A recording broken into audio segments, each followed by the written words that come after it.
naufrages qui ont lieu dans la nuit de samedi à dimanche.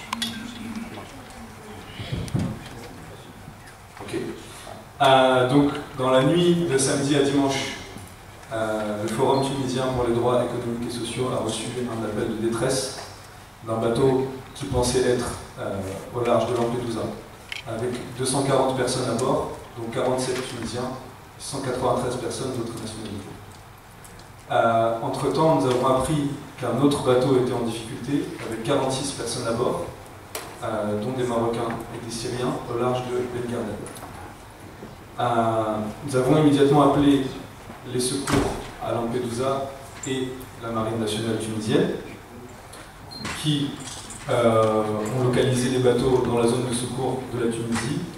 Et c'est suite à ça que les pêcheurs et des bateaux de la marine ont secouru les deux bateaux.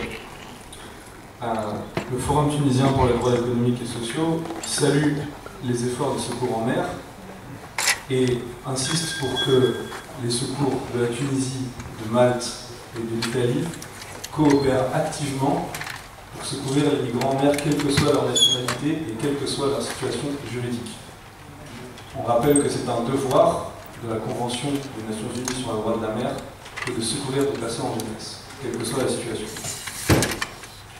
À l'heure qu'il est, nous avons donc les 47 Tunisiens ne sont plus à la charge de la garde nationale et nous espérons qu'ils ne seront pas poursuivis en application de la loi de 2004 puisqu'ils ont été secourus dans la zone internationale, ce qui veut dire qu'ils n'ont pas franchi illégalement les frontières tunisiennes. 193 personnes se trouvent dans un foyer à Médine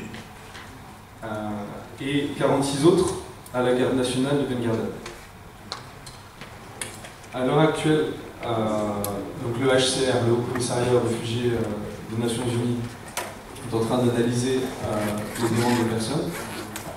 Nous demandons que ces demandes soient prises aussi efficacement et rapidement que possible et que le gouvernement tunisien prenne aussi des responsabilités par rapport à ces réfugiés. C'est-à-dire qu'en attendant que le HCR donne sa protection aux gens et que des États qui ont un système d'asile, contrairement à la Tunisie, puissent les prendre en charge, que la Tunisie donne des cartes de séjour, non pas de réfugiés parce qu'elle n'en a pas la possibilité, mais au moins à titre humanitaire, afin de garantir les droits des personnes.